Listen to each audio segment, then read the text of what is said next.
Working? We're live. Oh, we're live. Yay. Okay. So yeah, it's really nice to have everyone here. I'm really excited for this event. I hope this is very useful to all of you. So here we have like some of our AnimSchool graduates. JC, if you can start presenting that, that will be awesome.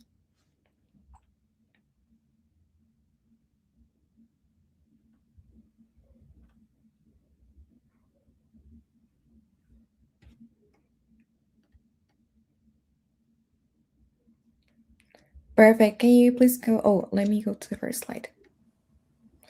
Yes, so I'm gonna do a quick introduction. So my name is Manuela. I'm an AnimSchool graduate, and we wanted to do an event about a day in the life of an AnimSchool student.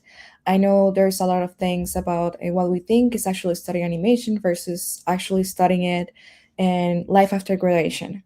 So we're gonna go all over this. We're gonna be completely honest and share our experiences, which might be different, but I think it's very insightful. Okay. Okay, so this session is for you if you're considering animation as a career, if you're exploring studying at Anim School versus other schools, curious about the workload and growth curve, and wondering what happens after graduation. So I know there's a lot of questions, but we're gonna go over some topics, and we're gonna share like each person's like thoughts on different subjects. So today I'm gonna be hosting a session as an AnimSchool graduate, and I'm gonna be co-hosting with Jesse Draper, which is our art instructor and art director at AnimSchool. Jesse, do you want to do a quick introduction? Yeah, I'm Jesse Draper, and I'm really happy to be here with Manuela and all the other graduates, and pretty excited today to have you here. I'm going to be talking a little bit towards the end about some free art classes we're going to be starting next term. So stick around for the Q&A at the end, and I'll announce those. Awesome. Okay, so I'm gonna introduce you to today's guest. We're featuring some AnimSchool graduates, starting by David. David, can you please introduce yourself? Yeah, hey guys, I'm David. I graduated AnimSchool in fall 2023. I started working on MechQuest just recently. Perfect. Yeah, it's really nice. I actually met David in person at Lightbox Expo. I think it's really nice Yeah. meeting different people and like going to networking sessions and really be connected with people. Okay, next we're going with Renzo. Hi, everybody. Nice to meet you all. My name is Renzo. I'm by the flag that you can see back there. I'm from the beautiful country of Argentina. And yeah, I graduated in school last year in class of 24 at the end of November. And yeah, I've been studying animation since a lot of time, honestly, but in school I did like 1.5 years. I bypassed a couple of classes. And yeah, I have a background on video games. Then I joined AnimSchool, and yeah, now I'm working on MechQuest as well for almost a year now.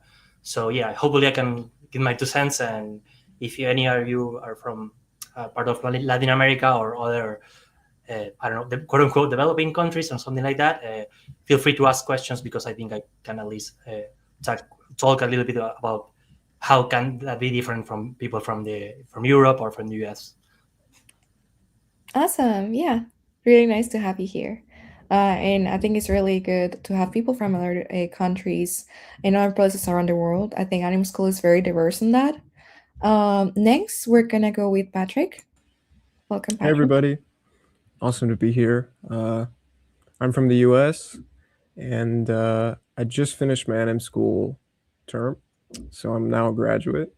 And the program took me about 2 years, and I decided to do AnimSchool because I was always doing animation as a hobby, and I thought AnimSchool would be a great way to really get to the professional level, and that's exactly what it did for me. So, yeah, it's awesome. Nice. Perfect. Next, we're gonna go with Manilo. Do you want to share a bit about yourself? Sure, yeah. My name is Manilo. I go by Manny, so it's a bit easier. I graduated from AnimSchool at the beginning of 2024, I believe.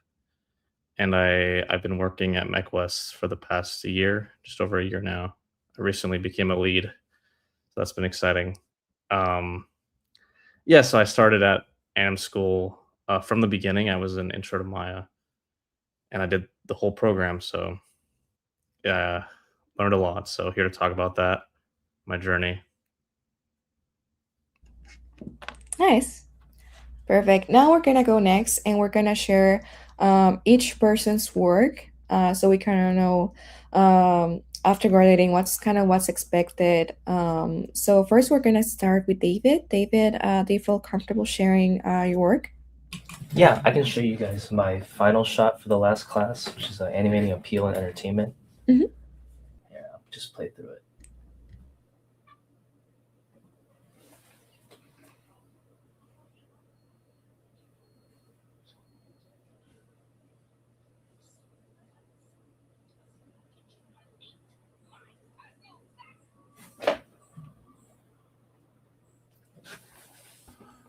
Well, it looks like the sound didn't work, but the animation was great. So Oh, sounds yeah, no worries, No. David. So maybe tell us a little bit about that shot and how you got to that point. Yeah, I took Eric Ludo was my instructor. So the shot process is basically first you pick your audio. What we do is we go through YouTube clips, any movies you like, or anything like that. I think the range is between 11 to 15 seconds of an audio. And then you talk to your instructor, they give you notes. You can do storyboards if you want. You can do like short animatics just to get your ideas through, or you can just pose it through in Maya as well. Mhm. And How do then you start like planning this shot? What do you usually use? Do you use reference? Do you do storyboarding? How do you come up with this idea? for me, I storyboarded it. I did a bunch of like stills with like poses and everything just to see which composition worked best. And then the instructors really help you through that too. And then I think from there, Mhm. yeah, I actually see.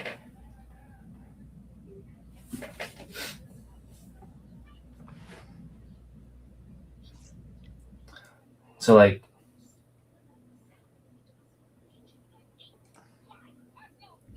Yeah, I the remember camera this. thing. It's really entertaining. Thank you.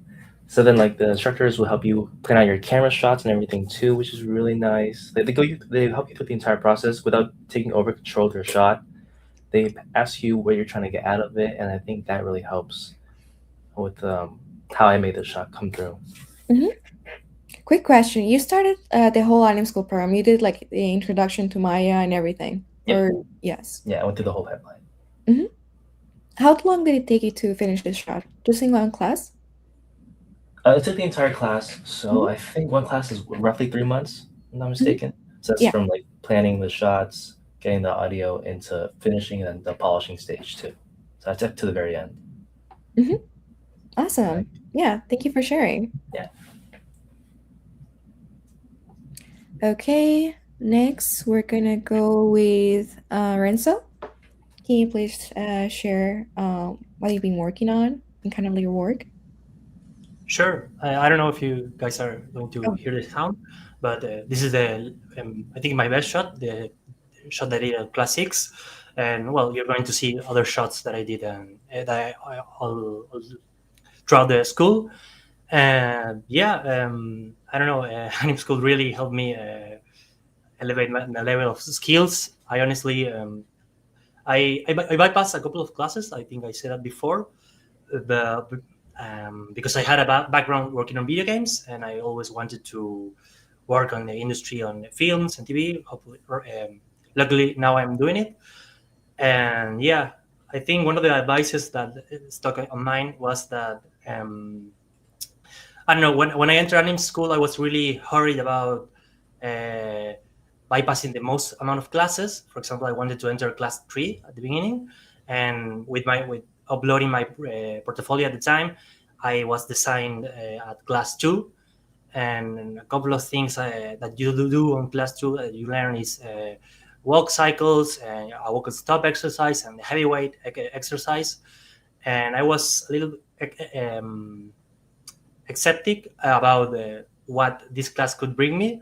And thank God that I took that class, because if I didn't have taken it, I would be so lost. The amount of things that you can learn from an instructor, not only the exercises, but the little tips that they do on classes. Every instructor is different, and they can give you different advices, different workflow tips.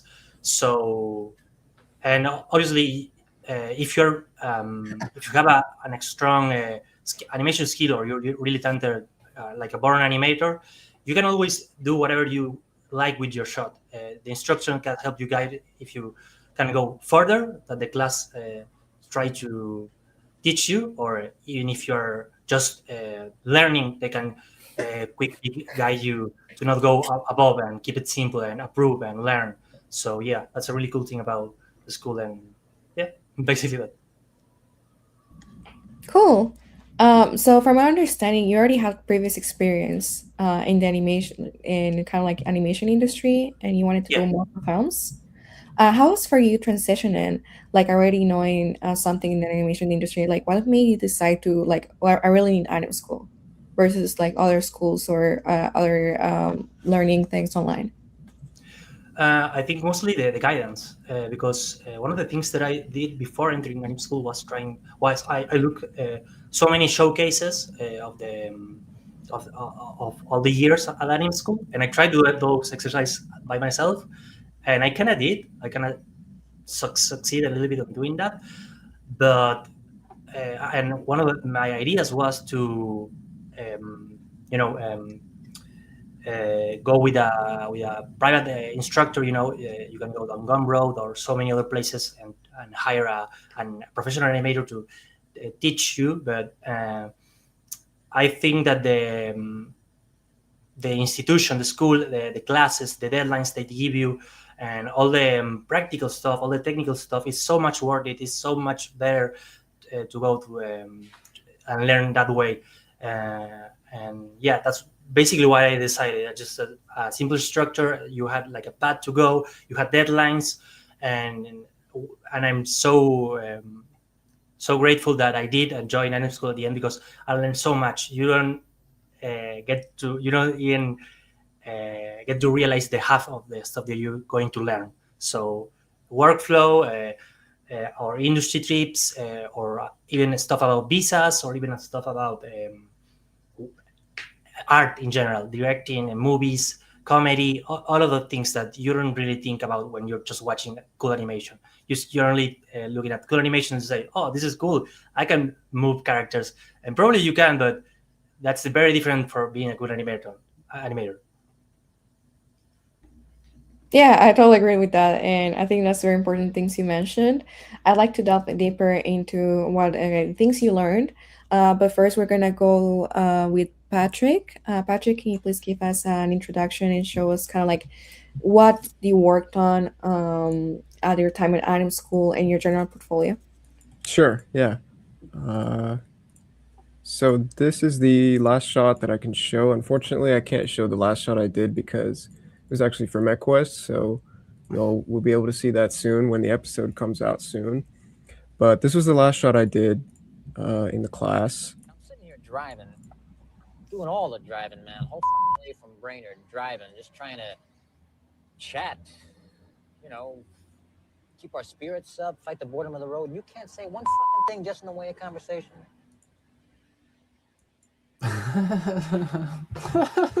Taking your German lesson? So yeah, like Renzo said, you learned like just so much. Like when he said that you don't even comprehend how much you learned, that's true, because like it's not like studying for exams and memorizing stuff, it's things that really get drilled into you about the fundamentals of cinematography, appeal, acting, like really intuitive things that you really just truly learn, not like studying for an exam type learning, but truly learning. And like Renzo said, it can be pretty stressful and difficult with all the deadlines and everything, but that's exactly what you need to do to prepare yourself. You learn how to manage time for each phase of the shot, how long to spend on blocking, how long to spend on splining, and how long to spend on doing your thumbnails and storyboards and deciding an audio. So by the end of the classes, you really get a feel for how long everything takes, and also what workflow is ideal for you. Because AnimSchool teaches a basic workflow for everybody, but by the end of the program, you can get a feel for what works for you personally. And Patrick, can you go back and rewind a little bit? I'm going to put you back on there. Show your shots from MechWest. Here at the beginning? Sure. Yeah. Mm-hmm. So yeah, I was lucky enough to get asked by David to work on his show MechWest after my first dialogue shot, which was this one. So I was able to work on AnimSchool as well as MechWest at the same time. Have you taken your German lessons? Oh, yes, sir. Mm-hmm. Good. How do you say thank you in German? Oh, of course, sir. Let me see. It's, Yes. dank, danky. My God. Whoops. So yeah, that was my first time exploring anything to do with dialogue. Like Renzo, I also came from a background of already having animated, but as you can see with the guidance of the instructors and everything, you can really pull together something cool. Like really drilling into just what the character's thinking, and Of course, sir. Let me see. and It's, you know, using the eyes to really portray thought and whatever's going on with the character. But yeah, these are my shots on MechWest, some of the ones that I like the most. When are you going to tell me about these two chumps you're dragging around? Oh, just some friends I ran into.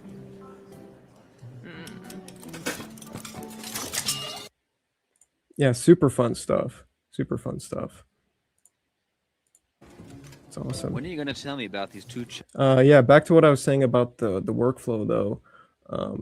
AnimSchool is also really a fun place because if you do put yourself out there and be social, you can, you know, talk to so many different people about their workflows and what works. And I honestly probably learned just as much talking to people I met through AnimSchool and through the network as much as I did from the classes. So yeah, I guess something I also really learned is just, you know, don't hide in the shadows and really put yourself out there and show that you're there, you know, because it's always worth it.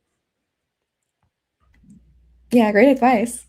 I couldn't have said so better. I think the way you phrased it was perfect, and I think it's very important that people that are just beginning or getting into any industry learn that it's very important to get the skills, but also putting yourself out there and network. Not only network, if I think network maybe like a word that's too professional, just make friends, and you Yeah, don't know just what be you natural. Yeah. yeah. I think that's an awesome thing. Always ask for feedback. I got to work with Patrick for a little bit, and the experience of actually collaborating, I think that's something that is very special in the animation industry. Definitely. Yeah, for sure. And Yeah. Patrick, If I do you can have ask like you a personal shot there that's kind of black and white stylized? Can you talk Oh about yeah. I'd love to hear about that too, because when you go through AnimSchool, you do have an instructor who's like a mentor who is leading you on kind of the pipeline and gets you up to snuff. And I, as an art instructor myself, when you are working with a mentor instructor, you were kind of co-creating it. They're definitely giving you the lead, but they're kind of like, like the dad or mom, taking the training wheels off and making sure you don't fall. And so I don't know, Patrick, if you talk a little bit about the importance of post AnimSchool or working on a personal shot, and maybe talk about that, because I thought the one you worked on so dope. Yeah, so this was one that I did on a break from AnimSchool. It was a collaboration between two of my good friends, Tommaso and his brother. Tommaso is also an AnimSchool graduate. This was something that we did for the Agora 24-hour animation challenge. Of course, this is not all done in 24 hours. We touched it up after, but yeah, this is basically post AnimSchool work that I did here. And Giovanni, Tommaso's brother, he did like all the 2D effects on this. But yeah, we just did it for fun, honestly. Just wanted to collaborate on something. That's super cool. And you guys were talking about the importance of like collaboration and getting to know people. That's definitely like, if you're studying an animation school or any school, like finding people that you can collaborate with is fantastic, especially if you're trying to get into an industry that's so collaborative in nature, where you're working on stuff with multiple people. This is great. So awesome example, Patrick. That's great. I love it. Exactly. Yeah. Thank you. For people who don't know, can you please share more about this type of contest or opportunities for animators? Yeah. So Agora is I guess they're like a studio, right? But they do all these fun community things. Like they have an animation challenge every month, and this was their quote unquote ultimate animation challenge that they do like every year, where everybody has 24 hours to whip something up based on a few keywords they give you. So I think the keywords for this one were time, chaos, and switch. Of course, this isn't the full shot because it's my reel, but it's a real good opportunity to exercise your creativity and also collaborate with teammates. So if you guys don't know Agora, you should definitely check them out. They have tons of cool free rigs and lots of community things that you can get yourself involved in and meet people.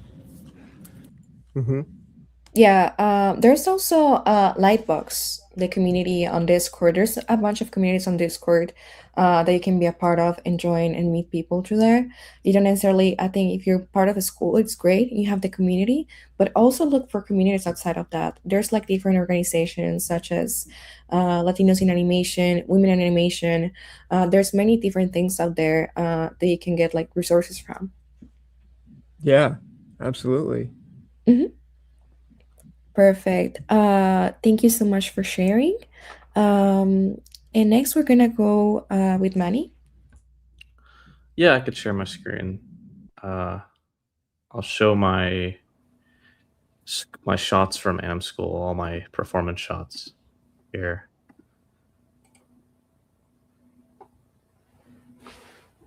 I was never a very zen sort of personality, but I find myself very, very calm now. I think, it's the birds. Shut up! Hi. Hi. I like your wedding ring. Okay. Do you see that it's a funny story. I was grocery shopping and I found it on the floor and I picked it up and then I put it I'm gonna sit somewhere else. Okay. Hey, Frank. Cheryl. I'm so glad you're still here. That makes one of us. What's gonna happen to Bill? Nothing. Unless he's convicted. Of course, if he is, we're gonna run enough electricity through him to light up Birmingham.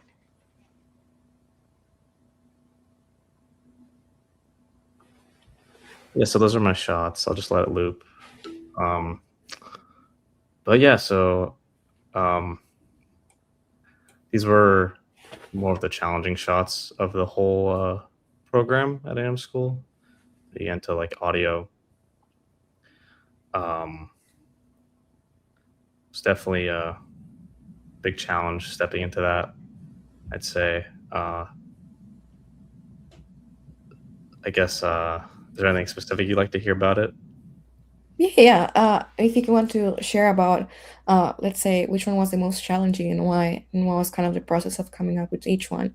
I remember seeing your shot progression, but for people who haven't or are not familiar with kind of like the workflow animation, it would be great if you showed us, let's say, the first one. I remember you really modified the rig to make basically a whole new character. There was like you had a vision, and there was like really important thing about storytelling that I really want to mention because I feel like it's really present in your animation. Can you share more about coming up with ideas? How it's like the short progression? How long did it take you to make this? And what was kind of like your main struggles and how you resolved them? Sure, yeah. Main struggles, I'd say, was definitely, I guess, learning everything for the first time and also like delivering a good result, because it's quite difficult to grasp everything at first, So I guess that's why each class is formatted in like 12-week intervals, which is, I'd say, it's plenty of time for shots like these.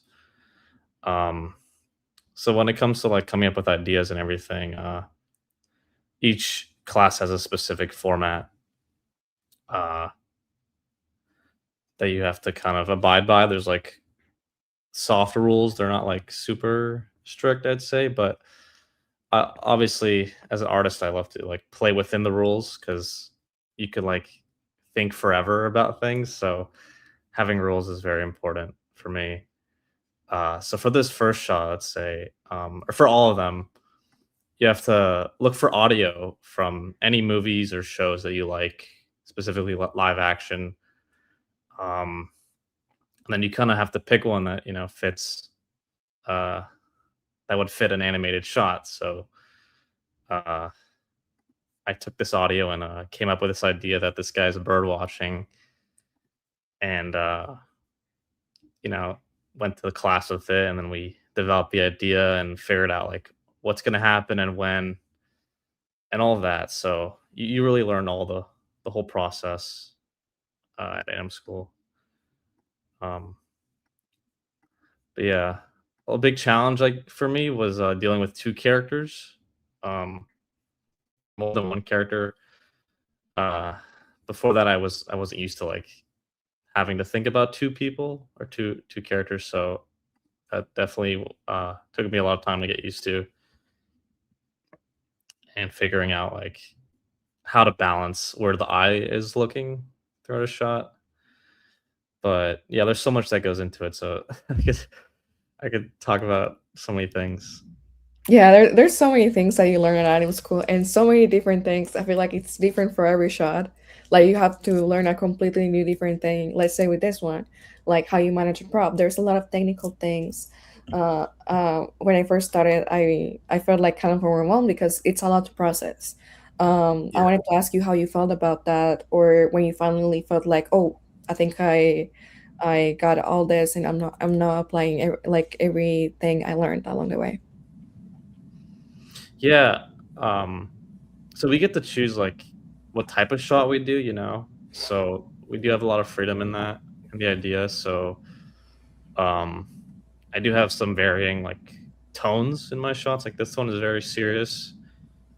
And then this one is more like funny. These are more humor driven. So I decided to do a shot that was also more emotionally driven because I want to have some variety in my reel, and also just to learn and practice different things and see what I enjoy doing the most. Do you recommend? Acting. Oh, sorry. Sorry, I cut you off. I just wanted to ask, like, do you recommend like people having certain things in their on the reels, or do you have any advice for that? Because I see your reel is very diverse in your portfolio, and I wanted to see if you have like any advice for people building their portfolio right now. Yeah, it really depends on what kind of work you have. If you have no work, you don't really have like choices to put on your reel, so you kind of just follow what you are going to be willing to work on for 12 weeks. That's kind of what I did. Like, what's an idea that I really want to push and put the effort into, because that's how you're going to stay committed to it, I'd say. And then from there, once you have a few pieces, you'll be able to see what you need to improve on and what could spice up your reel and different things. But I feel like you shouldn't really worry about that at the beginning. It's yeah, for sure. Yeah, once you get into the later classes, it's something to think about. But yeah, I just want to share this real quick. By the way, anyone, if you have any questions, we're gonna have a Q&A at the end, but we'll pop some of these questions in here. This is for everyone, especially since I think Manny touched on this a little bit with workload. How would you describe the general workload since the program is about 2 years? Would you say it's super intensive? And many of you started with Intro to Maya, so maybe we can kind of go through everybody, kind of to answer this. I think this is a good one for us all to answer before, at the moment, Sure, yeah. I'd say it's definitely manageable. I've heard many people went through the program like working a job, so they kind of did this on a part-time type of basis, like probably around 20 hours a week, maybe even less. I think that's plenty of time to to be successful in the school. But compared to sorry, compared to like after graduation, like once you work in the field, the classes feel very light, I would say, like the workload. But that's obviously something you build off of. So at first, it's obviously going to be really challenging to learn. So a lot of effort goes into that. So yeah, I'd say it's manageable for sure. Mm-hmm. Yeah, from my personal experience, I say it's pretty packed. I think it's something, um, it's a really good program and it's very well structured. Each class takes you from like intro to Maya, intro to animation to actually having like something really polished. Like you have all the list of classes on the AnimSchool website. But I personally, I did work while doing school, but since everything was so new for me, like I didn't know anything about animation. I didn't know like what they use for animation. I didn't have no idea. At the time I enrolled, I had just discovered that this was actually a career. So everything was very new for me. And I had to work really hard. Like I would basically have to work on it like the school, like to actually submit things like 40 hours. And things weren't really good at first. They were really bad for a long time. I feel like animation takes a lot of patience, and you just have to put really focus and put in the effort. If you're very patient and you're willing to put in the work and put in the hard work of doing it for hours and hours and hours, something that's very repetitive, very technical, you're in the right path. I think this is the right for your career for you. I would recommend like doing if you really want to do animation, you just really have to keep these things in mind. Yeah, I would add that any experience is different. Obviously, you have people that are really talented that start from zero, and I don't know, they're just gifted and have like an eye for animation. There are people who came with a little experience, and for example, myself, when I started, I was one of the best of the class in a way, or was one of the persons who struggled the less at the beginning, at the first classes, because I had already a foundation of animation. I've been working on the game industry a little bit, but still for me, AnimSchool was really hard. I barely could had a job, a part-time job, and um, at the final levels, at the final courses, I just had to go full-time with this. So it really depends, and really depends on what you want to pull. For example, you can do a simple shot, and you can go really complex. It depends on the time you have, and depends on what you want to work with your instructor. And yeah, you can fail a class, and that's totally fine because it's a learning progress. It's different for everybody, and also if you fail a class, for example, and you take another class, you can always take a class with other instructor and learn completely different things. So yeah, I think it's different for everybody, but I think it's really worth it, and it's always yeah, it can be done. Maybe it sometimes is stressful, but it definitely can be done, and you can learn so much from it. And maybe I'd ask again, we're talking about workload for someone who maybe wasn't like Renzo and didn't know the software at all. And many of you said the first thing you did was Intro to Maya. What was that like? Like, how did you decide, oh, I'm going to go to AnimSchool? And what was it like starting from the beginning? If anyone could speak to that. Sure, I could speak about that. So yeah, I had no experience with Maya previously. So that was one of the reasons why I picked AnimSchool, because you get a student license for Maya. In my previous experience, I mainly played around in Blender a lot on my own time. Like it was something I kind of just did as a hobby. And I decided like that I wanted to pursue it as a career, like something in animation, in the animation industry. So I found AnimSchool, and the progression seemed like the progression of the classes seemed very manageable. So I figured that that'd be a great way to try out animation, you know, and see if I would like it. And so I, you know, did the whole thing. So I ended up liking it a lot. But I think it's something I want to highlight is I think it's pretty important.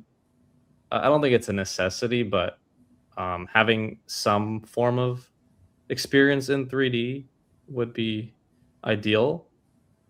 I personally didn't really have a lot of animation experience going into the program. So I guess looking back, it would have been kind of nice to have having attempted animation a bit more outside of a classroom environment, just because I have something to compare it to, you know. Yeah, that's kind of what we have Introduction to Maya, and today we're speaking with animation graduates, and I'm actually kind of play a part in the 3D character program. So we're not like focusing on character program today, but what's great is if you are an artist that wants to be an animator, but you're not sure if you want to be a 3D modeler or a rigger or an animator, a really good class is to try Intro to Maya. In the United States, there's this store called Costco, and one of the reasons I like going there is they have a lot of free samples. And so you can kind of go, hey, let's sample this and see what it's like before you buy. What I like about Intro to Maya is you kind of get like a really quick introduction to lots of different pipelines. Like you get a little bit of lighting, you get a little bit of modeling, a little bit of animation, a little bit of, you know, a little bit of everything. And so there are students who go, oh, I actually want to be a 3D modeler. But then once they get into the 3D program, they go, I actually really like animation. So this is a good place, even if you're not sure, you just want to get into the industry. And I mean, I don't know how you guys were when you were like teenagers in high school. Sometimes when I thought an animator like designed the characters and made them, then animated them. So can maybe some of you speak to that? Like, did anyone have that feeling? You're like, hey, I'm gonna draw the character, I'm gonna make the character, I'm gonna animate it. Like, did any of you guys have that thought? Because I kind of did when I was a kid. I was like, oh, you got to make all of them, you know, like Yeah. what's like an animator and a modeler, you know? Yeah, I had no idea how it worked. The only reason I discovered that it was actually a career, as I mentioned before, I thought it was, I don't know, made by computers. I had no idea. I never really thought about the story behind it. And I think it's mainly because as a child, you actually believe in the story. You're so immersed in the story, and that's a really good thing. That means the what you're watching is really good. You don't really think about, oh, there's people behind making the scenes, like making everything happen. And that's one very important thing about animation. If you watch something and you're conscious, oh, someone made this, that means it probably is not that really good. We're kind of like an animator is being basically the puppeteer behind like this kind of like puppet show. This is an example that I've always used and I've learned along the years. I did learn a little bit about it when I saw the Inside Pixar documentary, and I highly recommend everyone to watch it. If you don't know what a production looks like, there's many jobs in the animation industry. It's not only being an animator. There's many jobs and many different things, and they all require different skill sets. I thought it was, oh, a 3D animator and that's it. No, there's like 3D modelers, there's like riggers, there's people just that take care of the lighting. So before taking into Trumaya, I would recommend at least search about like what is it that the people in the animation industry do, and the kind of like Yeah. the different roles. Even management people or production people. I think one of our coworkers at the MechQuest, if I'm not mistaken, JP Juan Pablo, started studying at AnimSchool, and he is now like the project manager or like an administrator, or I don't know exactly what's the role is, but I think it's project manager, that he basically oversees the whole production of the show. So you can go a lot of paths. Yeah, I remember watching Ratatouille and thinking, how did they draw that as a kid? So for sure, just jumping from like 2D animation to 3D animation, there's a whole like just different departments doing different things. It's not just solely, oh, I'm animating, I'm in charge of lighting, I'm in charge of the visual effects and everything too. I thought that was super like eye-opening as the whole process. And like taking intro to Maya, I had Justin Barrett, and he showed us how to do scripts to help with the workflow. I thought that was really interesting too. Like, oh, I can do a specific thing, have an action, and it makes this so much easier for me. Let's say make a polygon, and from then I can move on to modeling some props in the background and stuff, which I kind of did in my shots sometimes too. Yeah, I mean, we're watching the last showcase, and I've seen a lot of people go, "Hey, why do all the characters look the same? I thought this was animation school. Like, why isn't everyone making their own character? Can maybe someone explain what a rig is and why do they like have some, why are they different? Why are they the same? I was wondering if you guys could explain that,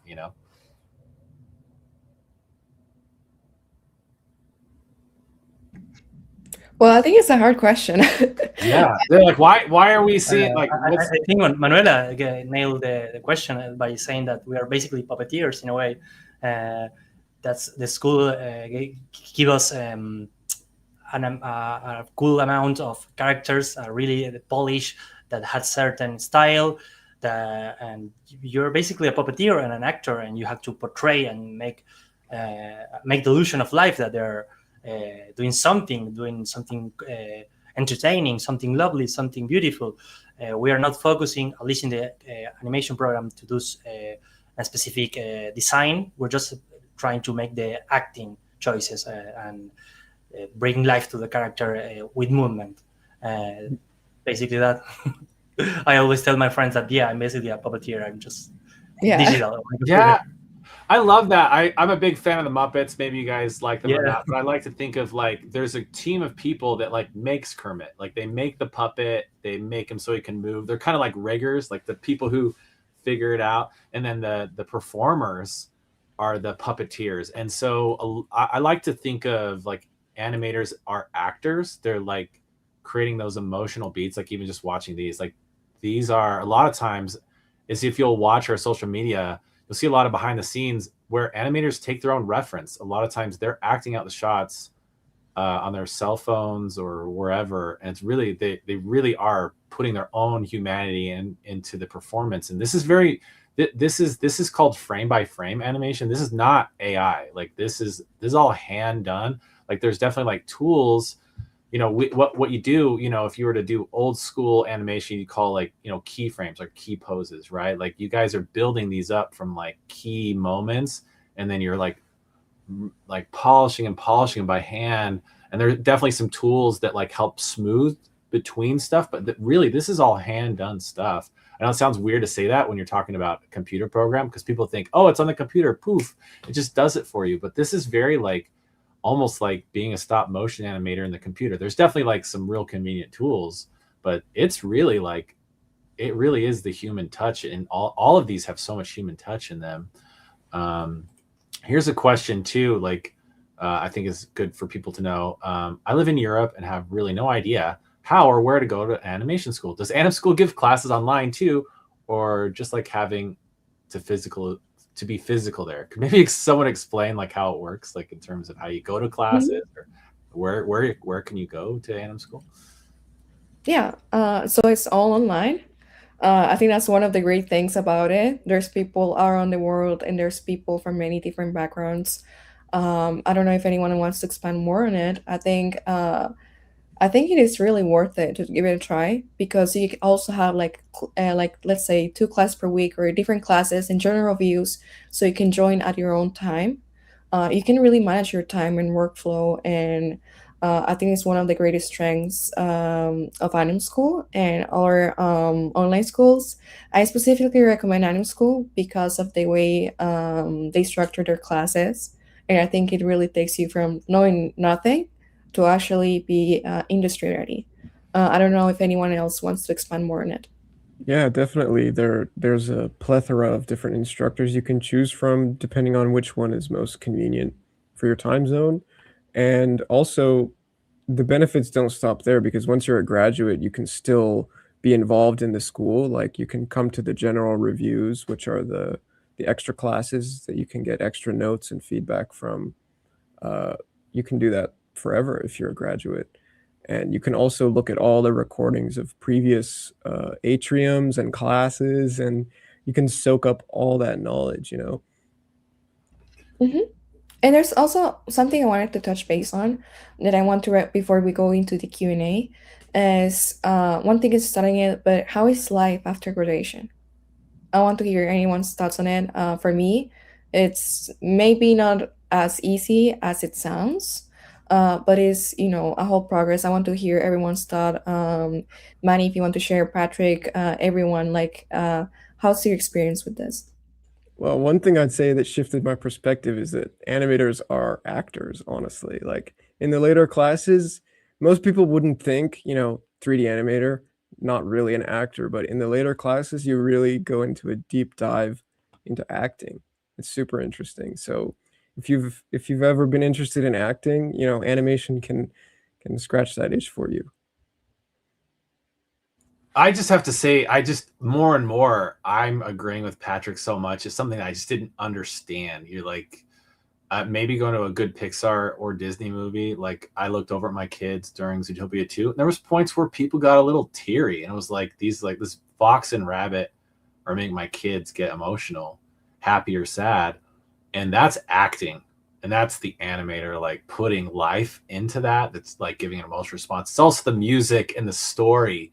But that acting is getting us an emotional human response out of these cartoon characters. And it's really a powerful tool. I mean, I really like that. That is a great point, Patrick. I think there's a lot of people who could act behind the screen like this that maybe don't realize it, that have that talent, right?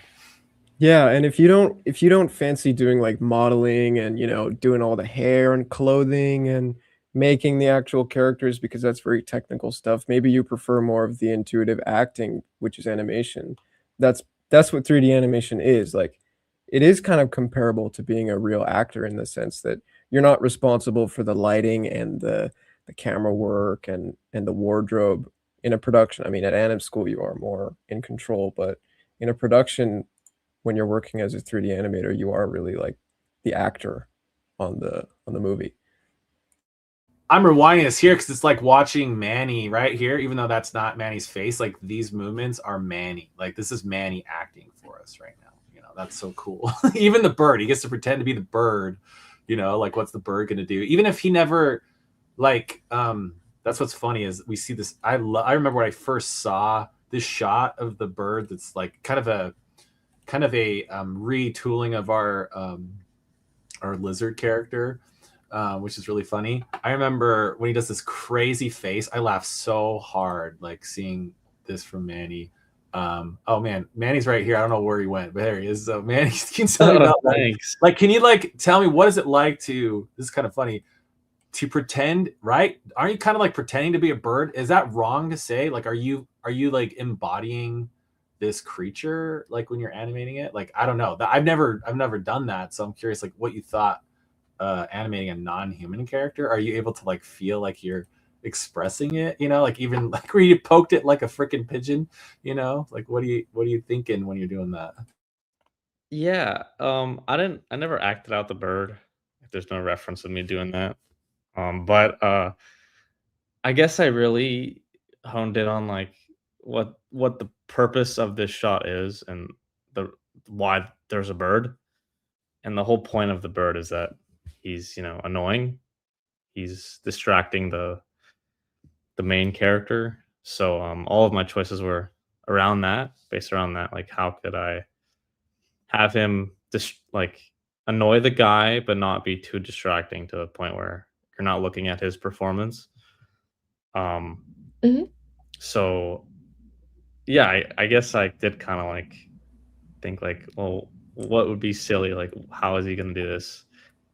I don't know if I embodied the bird, but yeah, I mean, it's a very abstract question, right? Like, I wasn't like trying to bird you, Manny. a certain way. Yeah, that's thing.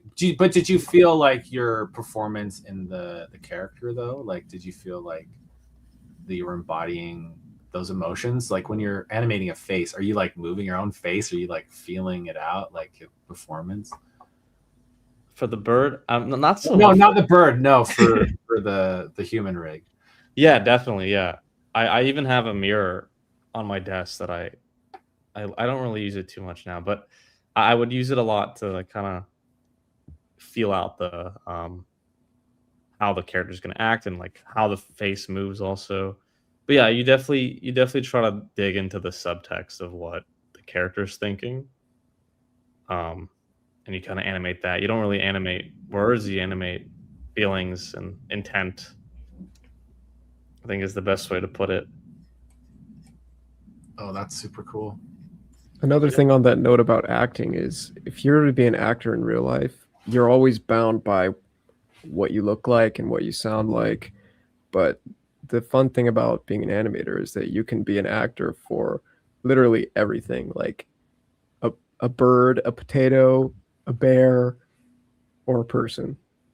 It's loads of fun. Yeah, especially like on some of those Mech West shots, because most of you guys here worked on Mech West, and then some of you guys had like background shots. Can you guys talk about that? Like switching from, you have your foreground characters. Like, what's it like to animate those background characters at the same time? I can speak on that. I just worked on a couple background shots for the mechs. So I think transitioning from what you learned in anim school, like human characters to mechs, is very different. And there's a specific style that they're trying to go for. I think Dave said it best when they're supposed to be like little kids just walking around or acting, which I think is really helpful. And just getting that robotic mech feel was probably the hardest part for me. But I did act it out. I had to like really move my hips a lot just to get that mechanic, that heavy feel. I put on a backpack with some weights in there too, just to really like see how these guys would move if they were this heavy, and barely move my feet or anything. They kind of hurt, but I mean, it was worth it for the shot. So that's so cool. Like, that's so cool. It took me a while to figure out that animators did this. I know, like, I had seen old photos, like Disney animators, like Manny was saying, with a mirror, like there's like be like a maquette of Mickey, and they'd be like making the same face or whatever. And that's been used for so long.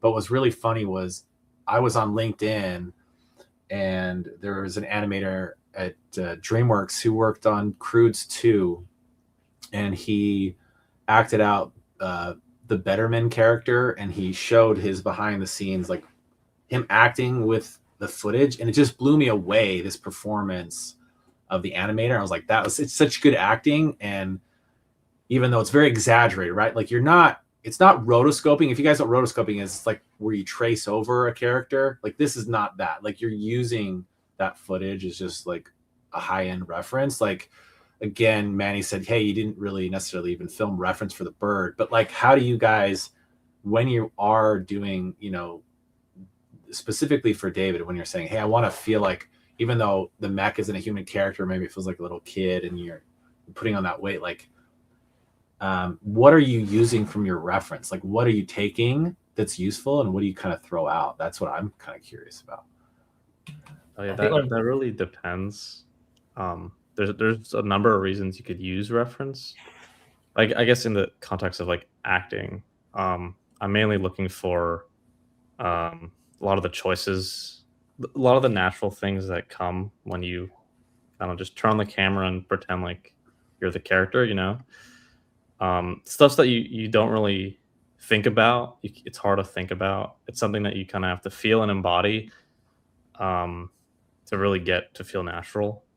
That's one thing that I think is super important, because a lot of the times, when you animate, it's not a real thing, so things could feel really unnatural. Things aren't as specific as they would be in real life. So there's a really specific area there where you're able to pull that from your reference, but at the same time, you could also use reference for like the mechanics of a shot, like how something needs to move. And these are two like complete distinct things that do tie together. But there's always there's even people that don't use reference at all. When you go to AM school, you're taught to use reference, and I think it is a very important tool. But it's a tool, so you shouldn't completely rely on it and copy it. I've seen too many times where some people completely copy a reference, and I don't know. I don't think it's the best thing to do. I think you kind of have to think proactively about it and use Yeah, what I you. like to hop into the conversation, this part. You need to observe. You need to learn how to observe from life, from every day. That's one of the very first things they teach you. Reference is important, but you need to learn about the animation is basically studying the art, doing the art of movement. It's just kind of embodying that. So there's one thing that's really useful for animators. Do figure drawing. Kind of familiarize yourself with movement. Like if you're at a bus stop, check how every person is standing. They're gonna stand differently, like the posing and the things. You might use different resources as an animator, but one of the if you're a good animator, that means you're a good person. That like you're a good you have the ability to kind of like see the things beyond what people usually see. Let's say yeah, just let's say for example, pose, how people are standing, how people would do things in a different way. So that's something that I think it's important too. Yeah, and on that note, you can pull things from your personal experiences and your lived life. Like if you knew somebody who had certain quirks about their personality or the way they spoke or the way they moved their hands, you can incorporate that into your work, and you can pull from your life. Yeah, to answer your question, Jesse, about the ref and everything, what I usually do is I track my hips so I can see the body mechanics, I understand that, and then like areas that I like, I try to push in the animation more because I can't, do a full rotation like that in real life without falling over. But the mechs can handle that, which I try to like really push. Oh, that's so interesting. Actually, I like that a lot. Where it's like it's just kind of like a help, and then you use what you know about physics and weight. That's what's also crazy too, right? Like that believability, you have to kind of observe real world forces like gravity and like mechanics. Like when we talk about mechanics, literally like something has bones and joints, they perform a certain way, and there's a limit, right? If unless you're doing like crazy cartoony animation, if you're trying to do realistic animation, which Mech West mostly, right, follows like real world physics. There's some cartoony moments, but it's probably very like, I would guess, right? Like if you watch Mech West, there's some very like specific times you can get cartoony, but most of the time it looks very naturalistic, correct? So like how do you guys stay like exaggerate stuff, but also like stay true to like realistic physics? I was wondering if you guys thought about that at all. Yeah, I could speak on that a bit. That's one of the things that you learn about at Anim School. It also ties into reference and acting and everything. You learn to pull the things from the reference that really matter, like the feelings and what's being conveyed. And you also learn how to push those things to be more like impactful, but you also learn what things to keep low key. Because in animation, we have to balance between pushing things to be more exaggerated than real life when it needs to be, and also keeping it more in line with what would really happen, so that not everything is like super exaggerated. There has to be both sides. Yeah, I feel like with animation, I don't know where I get this, but have you seen those drawings of famous people that are like caricatures that are really big, exaggerated noses, or have a big chin or big ears, and it feels like more even real than the real person? Sometimes animation feels like that. Like you do a movement and you saw the recording of that movement in a video, and it's like, okay, it's doing the movement, and you saw an animation and it's more alive, it's more representative in the animation when you see it that way. So one of the things that we learn in Anim School is basically know exactly what is like the essence of the movement, the essence of the acting, and translating that to the animation. And that's why I love some animation so much, because you can do that with movement, with drawing, with design. And I think that's why animation is like one of the or my favorite medium to express ideas and art. Perfect. So now we can go ahead with the Q&A with some of the questions on the chat. I don't know, Jesse, you can pull some of them up. The idea is that we can... Oh yeah, go ahead. I wanted to add something that I don't think is much said about the school, and we talk about the online aspect of it. I haven't encountered so many people from Latin America or from South America, or from other different countries in Africa. But one of the things that helped me go throughout AnimSchool is the discount program, the global discount program that we have. So if you are, because AnimSchool can be really expensive for people from South America, because where the earnings on dollars is really different from the average earning of dollars from the US citizen or European citizen. So if you're planning to go to attend AnimSchool and you're saying maybe I cannot make it financially, please check out that program. It's on the school. It's on the PDF, one of the PDF of the school, and check out for an accountant and check out when the windows are, because they are going to ask you for that information.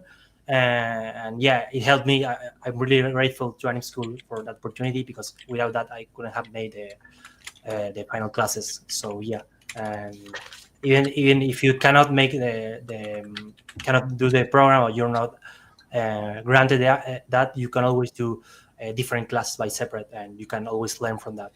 That's something that you don't have to do the whole school. You can do just one single class, and you will gain so much information, so much skills from just one single class, and you can do another class after that. So I think it's Renzo, I really appreciate you bringing that up. And I've been at AnimSchool for over 5 years, and I have seen people from Africa, from South America, who have ended up graduating AnimSchool and then working at like Disney and Pixar, like literally like moving countries, getting visas. I mean, that's not for like, that's obviously like they worked very hard to get to the point where a recruiter would pay for them to move. But I have seen it happen, and it can. And so if you are in a global access area, definitely like email admissions at animschool.edu, and they can kind of tell you about that. But that was really cool, Renzo. And then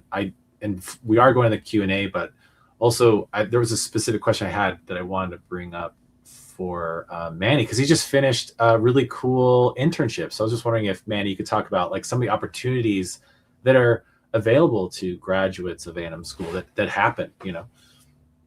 Yeah. So this summer, I gratefully got the opportunity to go to the Pixar animation internship. So it was a three-month program. Thanks. It was a 3-month program. It was like very intense. It's basically, there's a few other internships in animation specifically. I know that Sony has one, and Disney also has the apprenticeship, but that's for slightly more advanced people. But yeah, there are some opportunities for people early in their career, I guess, junior to student, level. But yeah, being at Pixar was quite an amazing experience. So I'd be happy to chat about that. Yeah, for sure. And the other thing, like I said, I went and saw Zootopia 2, and what I appreciate is that they had a post-credit scene so that my kids would stay with me so I could watch the credits. And one of my favorite things was like when the animators went by and when the modelers went by, I'm like, AnimSchool graduate, AnimSchool graduate, AnimSchool graduate, AnimSchool instructor, AnimSchool instructor. It was just really cool to see the people that I've met at AnimSchool work on these major motion pictures, and to hear that you went to that program. And it seems like there's always somebody in like the DreamWorks one or the Sony one or the Pixar one. So it was really cool to hear. Like when I heard that you told me that like a couple months ago, and I was really excited for you, Manny. And that's awesome. That, I mean, well deserved too, that you got to go there. That's great. Oh, thank you so much. Yeah. Yeah. So yeah, is a amazing opportunity. So yeah. Well, we're gonna just like put questions like Manuela said, so anyone who feels like they could answer, all of us could, honestly. So I'm gonna say this: when it comes to applying to the program, if we have previous experience in Maya and animation, will we be placed by the teachers further ahead according to that experience just to skip intro classes? Yeah, let's talk about that, like skipping versus not skipping. Yeah, how does that work? Yeah. I just told that I came from a game animation background. I have a couple experience. You just have to apply your portfolio, and the administration team will put you according to what level you think you have to start from. For example, I bypassed introduction to Maya and introduction to animation, and I just went straight up to class 2. And some of you people may want to skip classes, but believe me, the people know better that they're placing you in the right path. Yeah, and it's not to say you're not good. In high school, I did track and field, and one of the things I did was the high jump. I was tall for my age, and there's this thing about getting over the bar. So if you don't get over the bar, there's like a set standard. Then if you can't go over that bar, and then they raise the bar even higher, you won't be able to get over that bar at all. So like jumping ahead before you can pass that bar is really just kind of a waste of your time and money. And it's hard sometimes when we're like, well, I know better, or I have an ego. We do take that placement really seriously. We aren't just trying to like hold you back. Like there might be, you might have certain principles that are great, like that you're close, but there's certain things based on our program that we understand that you might not be there yet. It actually is pretty thorough. And I don't know if anyone had that, feeling. It is hard, right? We're like, I'm good. Why can't I get past? And like, also it's like, you might have done really good in school, but maybe you're taking a class and it's devastating. But sometimes, anyone not pass a class ever? Maybe not, but like, is it okay to not pass a class? What happens, That's so normal. Yeah. I was kind of like a perfectionist. I was like, yeah, straight A student. But when I hit to animation takes time, and it's okay, and it's normal. I repeated the last class 3 times. And every time the instructor would tell me, it's not that you're not good. Some things just take time, like to get like so many concepts or animation and fundamentals. Things take time and a lot of practice and a lot of hours. So it's nothing personal. And you need to learn how to, really get like receive feedback and not take things personal. Things just take time, and it's just something about animation. Like if you don't pass a class, that doesn't define you as an animator, as a person. You just have to keep going, and you just need to learn how to kind of like streamline your workflow and what's kind of like working and not working. Yeah, I think it's important that you understand it's totally normal not to pass a class. It's not like failing a class in school or university. This is really not like that. I also took the class 7, which is the last class, twice, and I remember, even though I knew those things, like, it's totally fine not to pass, I was still beating myself up about it for a while.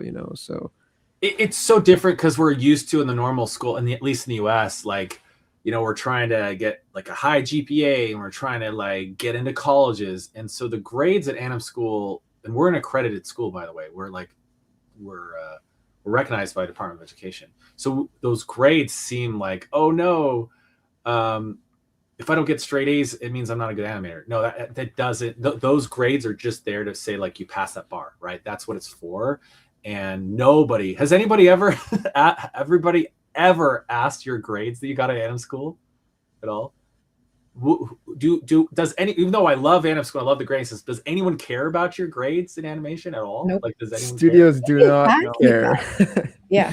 You will never get asked that. Never, ever asked, like, what's your grades? Like, what do people care about? What do they look at? What do recruiters care about? Do they care about your grades? What do they care about? They care that you're ready for the industry. Real. That's all that matters. Your demo reel. The real. That's what exactly. Yeah, the real. Yeah. And that is what I would say from my, like, looking, if you go to the AnimSchool website and you look at the class structure, and we've talked about, if you don't understand, we've been talking about class 6 or class 7. The way the AnimSchool works is you take intro to Maya if you have no 3D experience, and you go through class 1 through 7. It's very linear, and there's very like specific, everything builds on itself. That's what we're talking about, a bar. So like we heard, you know, today about how just on the first acting shot, someone got invited to work on a show. You could get invited to go work in the industry after one of your shots, even before you graduated. We've had several students get hired before they're even done. Sometimes people just get it. That was really cool that your shot, your first performance shot got into the showcase and got you a job. Like that happens all the time. But it's all very linear. So at the end, it's all designed to get you a reel that you can apply to jobs for. This is a trade school. Like it's very, I know it sounds weird, but we have more in common with like a trade school for like electricians or like welders, but for animators, that's what it is.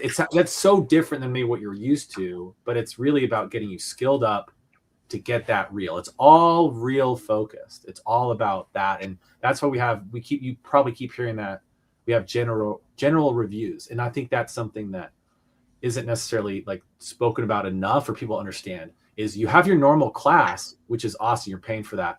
But during the week, you get another chance to have your work reviewed by other industry professionals to get a second like look at it. And then as graduates, you still get that access. You can still, you know, like we were seeing from, you know, the personal shots, you could still get those reviewed even after you graduated. So that's a real cool thing. I was wondering what anyone thought about, if anyone could maybe, because I know that's a big question, especially on Reddit, like what's a general review and like what is it for and how's it helped you, you know?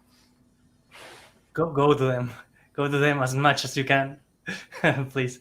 You, as you say, Jesse, it's like a second eye for your shots, and it's more knowledge. You have your instructor obviously, but you can go to 1 or 2 classes, general classes per week, and you can go at any stage of what your animation, and you're going to go with those general review classes with people from level 1 from the level 7, for class 1 to class 7, and you're going to learn what's coming for you and what people are doing on your same level or in lower levels, and you're going to learn so much from the instructors and from other people, and you're also maybe make a friend or two. And it's really important to go to them, because sometimes your instructor doesn't nail what you're trying to get, or a second pair of eyes can be so helpful. So yeah, please go to them as much times you can. I am a person who struggles a lot with showing my work, and sometimes I was thinking, oh, maybe I shouldn't go because I didn't advance enough. And please go all of them you can, because you never know what a new pair of eyes can teach you. Yeah, I totally agree, Renzo. Like, if you want to pass a class, just go to the class. Yeah, but if you want to like be a really good animator, take a general review, take as much as you can. The nice thing about them is that they're all different time zones too, so you can have access to that. And like, I think it's like a whole thing in painting or drawing. When you're working for something for so long, you just get sick of staring at it. So having that new eye, that refreshing eye, just give you, oh, could be pushed more, is really helpful, and give you that extra bump to like keep going. I love that you said that, David. I know, and then we'll give it to Manny on this.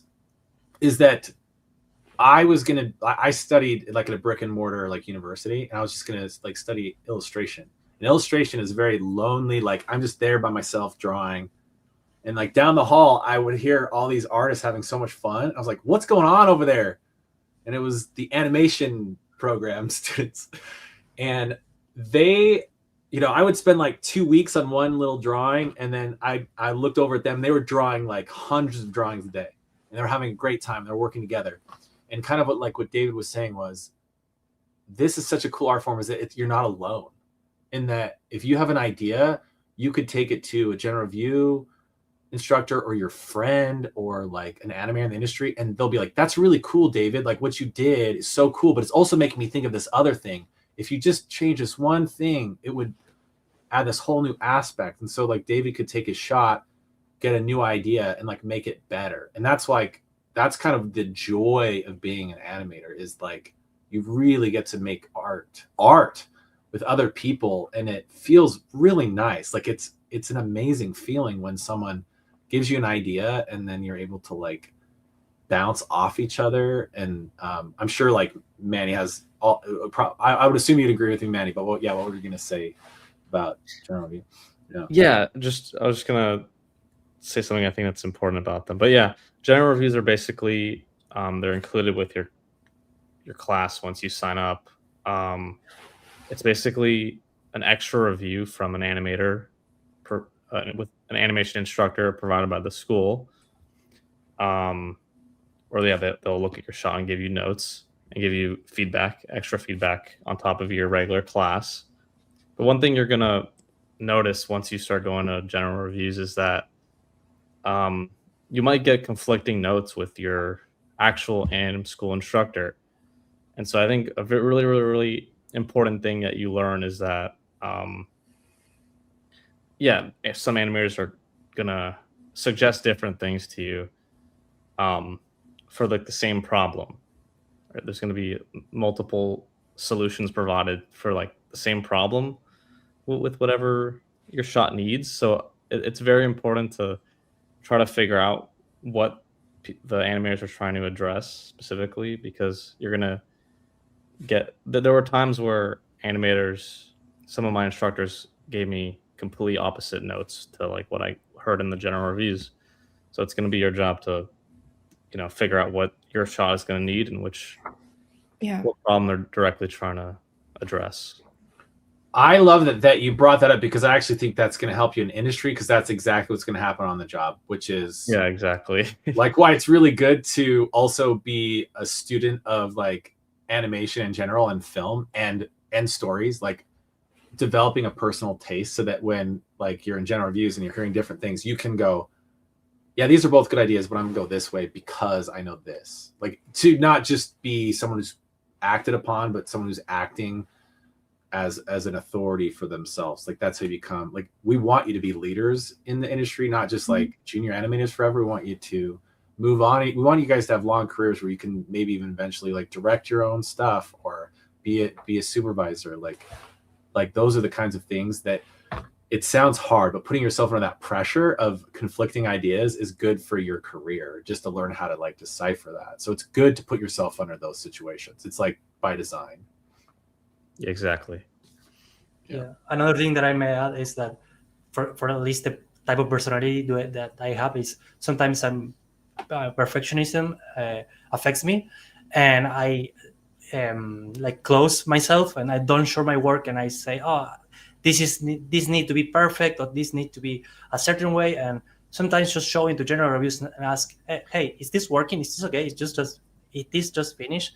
Do I need to keep working on this? And an expert on the industry will say, no, this is just fine. Just keep working on other stuff. You have bigger fish to fry. You have bigger priorities to do. So having that exercise, just keep constantly showing your work and receiving feedback is so important as an ability for an animator to have. Oh, Renzo, I love what you said, because it makes me think of like why go to AnimSchool in the first place. Is, again, if recruiters don't care about what grades you had or what school you went to, then why do you even go to school? And the reason I think I've understood is that, for myself, is I really like being on the hook. Being on the hook is where you kind of let go of your ego for a minute and you say, hey, I'm going to go to a place that has people that are making the kind of movies I like. They literally are working on movies at Pixar, DreamWorks, and I could definitely just go watch a YouTube video or read a book and make this animation on my own. And lots of animators have done that. But for me, AnimSchool is kind of a shortcut, and not in like a cheating way. It's that you have a very designed, tried and true program that makes good reels, that helps people get ready for the industry, and that you can, in real time, if you have a question about the industry, you can ask a working person, like, what is it to work? What's it like working at Sony? What's it like working at Pixar? And you can be told that in class. The other thing is it's that network that you get to know each other, because getting in this, you can't get into this industry by yourself. a lot of people go to schools just to meet people. Like people go to Harvard, it's very expensive, partly just because of the network, and you get that network with AnimSchool, and we're growing that network, and we're making that thing. The other thing I was going to say is you don't know what you don't know. You don't know.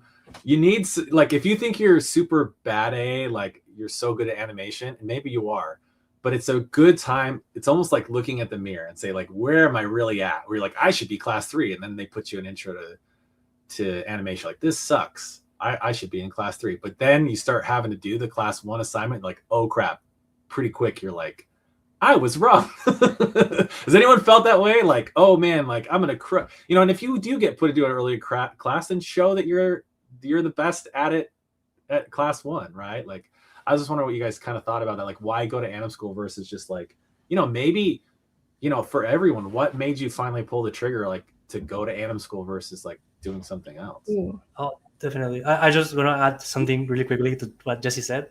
One of the things that I tried to get into class 3 just right from the start, bypass the first 2 classes.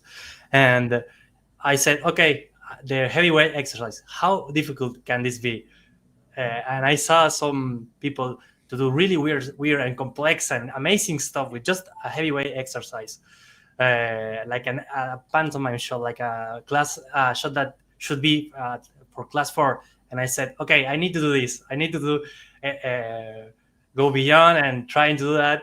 And I almost didn't pass that class because I just put myself in too much of a difficult situation. I put the bar too high, and that's follow your instructors, know your when to keep it simple, know when you you don't bite more than you can chew. Yeah, and that's a really humbling experience. That's a really humbling experience that the school can give you, because and then follow what your instructor said, and you can go beyond what you are supposed to do in the class, or you can just keep it simple and learn and have an amazing shot. It's better to have an amazing shot that is simple than have an awful shot that is not complete, or a cool shot that is not complete or not polished. Mm-hmm.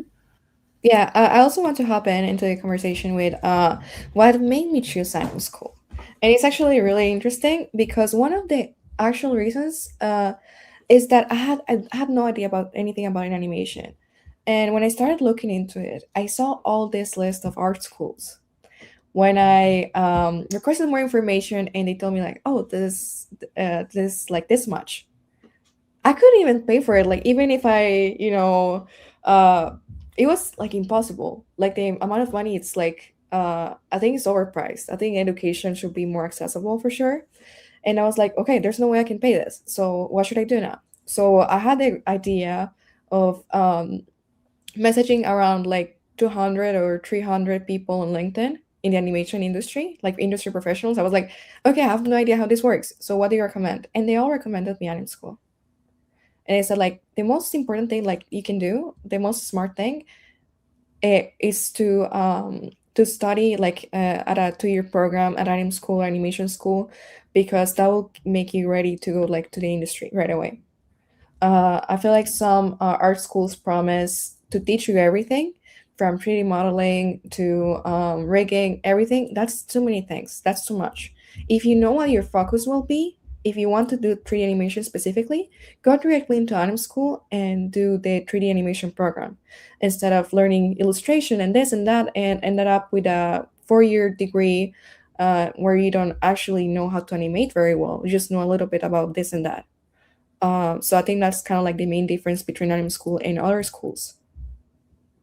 And I will speak to that too, is I totally agree with you, Manuela, but I'll also give another perspective, and I've heard this spoken, is I have a 4-year degree that's like a generalist degree. Like I learned a little bit of modeling and rigging and animation illustration.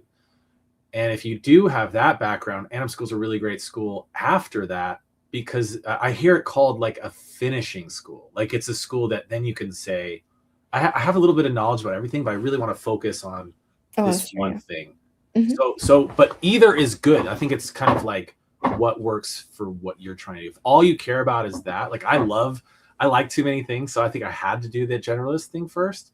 and then specialize. But also, if you just want to be an animator, like you can kind of maybe skip that step. But I think it is very personalized, and that's why I think why yours is such a good for you example. Yeah, for sure. I've actually seen a lot of people graduating from really good universities and degrees, and they're happy with them, and they just continue with AnimSchool after that. So it all depends on what you want. For me, I just wanted to learn 3D animation. I tried to learn a little bit modeling, rigging. I wasn't good at it, and I really didn't like it. You just need to find what you enjoy and what's your thing. Totally. Yeah, the reason I went to AnimSchool is because I was already an animator, like doing little small gigs, and I had a friend who was in AnimSchool, and he was like urging me to take it, Tommaso actually. And boy, I'm so glad I took it because it really, really changed things. Like, I have other animator friends who are not like fully in the industry yet, and they're on the fence about AnimSchool, and I just want to urge them to do it, you know, because it's really worth it. Yeah, because it can be intimidating, you know, it can be intimidating from the outside. Sorry to interrupt you, David, but like before I was going into it, I was like, oh man, like this big program, you know, like can I just do it on my own and take my own path? But you know, that's all you can, but it's going to be like triple the job or even more impossible. I don't know. Yeah.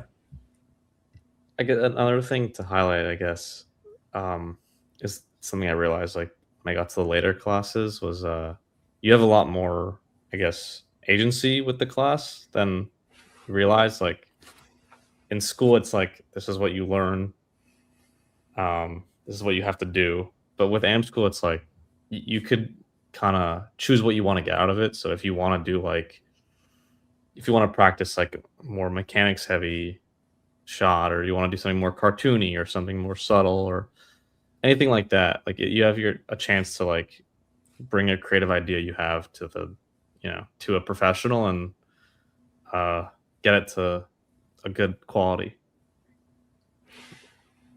Learn how to get it to a good quality. Yeah, like imagine like if you love Pixar, DreamWorks, Disney movies, imagine like by going to AnimSchool, you can literally take your idea and bounce it off of like a supervisor from Disney or DreamWorks or whatever. Like how crazy is that? Yeah, we do want to get to some questions because it is the Q&A. Thanks for giving us the opportunity for questions. My question was which at AnimSchool was the hardest course for you? If you had to take a course again, which would you retake? Yeah, even if you went through all of them, which one would you retake right now? Like even if it was back to like earlier classes, would you try again? The first one was the card class, honestly. The class number 2, animating characters, was the hardest for me to pass. So it's weird to say, but yeah, that's what like the best first challenge. But I think yeah, in the future I could take another class because you have it's always good feedback for professionals, from top quality professionals. So I think any of us would take a class of AnimSchool and improve in some way or form. Yeah, I want to add to that, like thinking about my experience through the school, it's not really defined by the class how hard it was, because how difficult the term is going to be, it's really in your hands what idea that you settle on. So you really dictate your own fate with your ideas. Yeah. I want to bring back something Renzo said is, you know, if we're saying, hey, if you're going to go to AnimSchool, here's like a really good tip. I think one of the biggest tips is don't make it too complicated. Like don't bite off more than you can chew. Like we want to really like show off, because we go, oh, look at those showcases. Like many of you are in the showcase. Like I think a lot of the ones that are in there are like not overacted. Like they're subtle. Like some of those are really, you're like, how did this one get in there? It's not all flashy and all over the place. It's like performance, right? Like just because it has a lot of movement or whatever doesn't make it better. It's like, keep it simple. It's like, I know it sounds rude. Like keep it simple, stupid. Like that's what I would say to a student is like, hey, like try to do something simple really well because it's really hard, you know? I don't know if any of you guys can speak to that or not, but yeah, for sure. I guess that's kind of what separates, you know, student work from like studio work is your choices in acting that you're talking about, like some stuff that's like super exaggerated and excessively moving because we can make it move. So learning restraint is a really important skill in animation, which you'll get into within the acting classes. Yeah. If I could take a class again, I would take body mechanics. And it's one that's really hard, and I think it's one of the most important ones. Not to take any importance of any of the others, just because this class will bring you out of your comfort zone and will really teach you the physics of how body movement works. So it's really hard. I think there's different assignments where you have to do like mostly like action stuff. You don't really like. I understand the keeping simple part, and I really recommend it. But when you see the body mechanics, when you have a run, like walking, running, walk to stop, there's like a lot of things to it, and I think that's a lot of technical side. And once you master body mechanics, you can do anything you want. You can learn about appeal. You can put more things on top of it. But if your body mechanics are not believable, then your shot is not going to be believable, and you want things like people to actually believe in your shot and think about not that there's an actual person behind it. Oh man, like we are getting closer to the end. There's so many good questions, but like so keep asking these questions. I'm gonna do some rapid fire ones. Okay, let's try to go really fast. So I'm just gonna pop it there and someone just grab it. Let's just do this real quick. I'm gonna pop it there and someone just quickly, like a game, answer it. How do you make animation so the animation and sound match? Go. Trial and error. Go into a tiny bit more. How do you get them to match? It's really about syncing, and then like just what I learned is that use the mouth movements 1 or 2 frames ahead. That kind of helps with the audio and sync that up too, which is really important tip that I learned. Awesome. Okay. I'm starting my first term winter, and I'm still unsure whether to go in a game or film animation. Can you explain what each one is like and what job opportunities what the job opportunities are for each? Yeah. Why pick game over film, I guess, is more like the question. Yeah. Depends on what you want to do. I came from a game animation background, and usually you don't act a lot. That depends on which game industry or game studios you end up working at. But if you are more into film, go to film. If you are more into games, go into games. It's that simple, I guess. You are going to struggle a lot with more technical stuff if you choose the game career path, because you have to make the animations that work on the game with all the other stuff that is happening on the game. If your character gets hit, or if your character do an attack or jumps or whatever the game is capable of doing, you're going to have to integrate so many technical stuff. I think that's the biggest difference. This makes me think of something Manny said, which is kind of like, hey, you get to choose whether you do cartoony or realistic. And it also makes me think of like Manuela. What she said is, I just want to learn animation. If you come to Anim School, you do really need to start thinking about what you want to do. Like, no one at Anim School is going to tell you, you got to do this, you got to do that. So it is good for you to be like, what do I like? And also imagine, this is not a hobby school. This isn't a school where you're like, it'll be really fun to draw some pictures. This is a school for you to get a job in the industry. It's like, so you got to kind of go, what, if I had to work 5 days a week, 8 hours a day, what would I want to be doing? You really should ask yourself that question, and it'll help you decide, kind of like Renzo was saying, would you rather be, where are you more interested in that? And that's where you're gonna have fun, and you might realize, oh, I don't like this. Manny, yeah. Yeah, to add to that question, one thing to point out, so there is a game animation track and also a more performance-based track at Anim School. The game animation track is specifically for gameplay, so integrating animation into Unreal, like running and jumping and attacks and hits.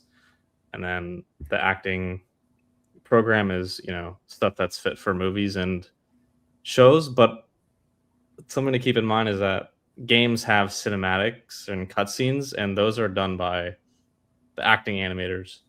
So it's kind of like two skills and 2 jobs depending on what studio you're at. But yeah, that's something to keep in mind.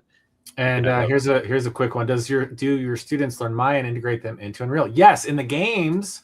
Yeah, you literally animate stuff in Maya, and then they'll show you how to transport it into Unreal. There's even like motion capture stitching, where you'll take pre-recorded motion capture and learn how to stitch it together and then put it on Unreal. It's really, really cool. And I would say like the games program has a ton of people get jobs even before they finish because there's so much like demand. There's the game industry is so huge.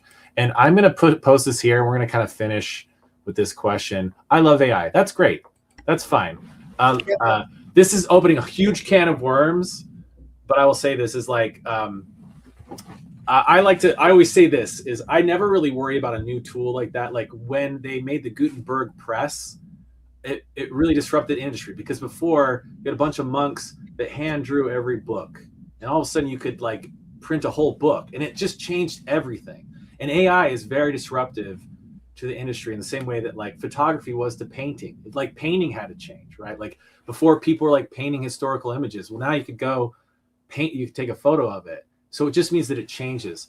But I would argue now, especially speaking to everyone here, is that we need to be better understanding more than ever what the illusion of life is, because AI, even very sophisticated AI, looks weird. It can look okay for a second, but there's something uncanny about it, even really, really good AI. And I think it's not going away. And so you'd say, well, why should I go be an animator, or why should I go study AnimSchool? Is because you're going to learn how to be an artist. And at the end of the day, even if your bosses are using AI, they're going to need you to tell them it looks weird. And you understand why it looks weird, and you can help solve their problem, not with AI, with human intelligence. And I think that we are going to really pay attention to AI at AnimSchool. However, we're not teaching AI. We're teaching you how to be an artist. And there will always be needs for artists. And if anything, even more so. Because as people go, oh, why would I even bother? They're taking themselves out of the animation and art pool. And so you're going to be even more demand. So the better you are at thinking, that's what we're talking about, like even Manny's saying, being able to curate and choose and understand the illusion of life, you will always be in high demand because people need your brain to make decisions, because AI doesn't choose what's good or not. You do. Humans curate. And so we've created a school where when you graduate, you're going to think like an animator, like an actor, like an artist, and you're going to have human connection and friends. And I'm not scared of AI, just like I'm not scared of a tool. Like you can use a tool to build a house, or you can use a tool like a hammer to build a house, or you could use a hammer to like break windshields. And so AI is going to be used in good ways and bad ways. And so I don't know what you guys feel about that as kind of a final thing, because I think a lot of people go like, why go to AnimSchool with animation? Won't AI just like kill it? Like, what do you guys think about that? The industry's still going to need professionals. They're going to need artists. There's no AI work by itself. There's always a person behind it. It is important that you understand animation and understand art. And yes, it can be used. I think I agree with AI when it's used ethically. I do not agree when it's used on other people's work in art. But something that's important in the industry, it is changing. But I think we can be very positive about it, and actually just really understand. If you don't know anything about AI, try to understand how AI works, and you can really see the difference. Like AI does repetitive tasks, it does certain things, the models anyway, like there's certain things, but to a certain extent, there's only so much AI can do. And our work as humans is to actually create things. AI is not going to create for us. I think there's always going to be this creative outlet for animators. I don't know what anyone else thinks, but I think it's important to acknowledge it, because it is something that is changing and something that is happening. But don't look at it as it's going to replace everyone, because artists can never be replaced. They do have to change, though. I'm not going to say it's not having. It is disruptive, but yeah, it is going to change. Anyone else? I'd love to hear your thoughts, because this is a tough question, a tough topic,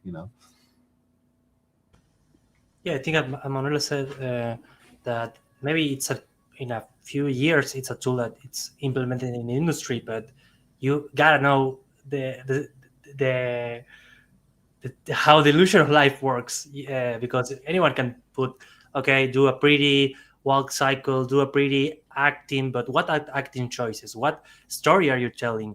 What characters are you trying to emotions to convey with those characters?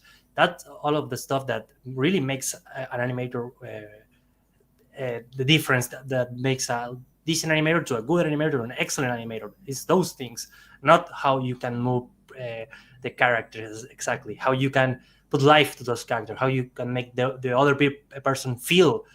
That's art, basically, and that AI cannot do that. I'm sorry, but I don't think that can do that. It's a tool that can help to reduce a gap, maybe, and be more useful, but still, it's a tool for humans to use. And I know Manny was going to say something, but I want to address that, which is I think there's going to be kind of two routes, and both are fine. There's going to be like animators who have AI in their pipeline, and there's nothing wrong with that. Like, again, if Manuela said that it's done ethically in the right way. And then there's going to be some artists and animators who completely go, I won't use AI at all. There's both. Like, and you know what? There's going to be audiences that don't want any. It's kind of like people who only have organic food and will eat ones that aren't. And I think there's going to be an audience always that are like, I don't want to have anything to do with AI. And then there's some that will be fine with it. And I think there's a path for both. So it's like, we don't need to demonize people in it, but I do think we should always speak about, is it being done ethically? I think that's always important, that we're doing things honestly. And that's a very important point. Okay. Yeah, Manny, you were going to say something.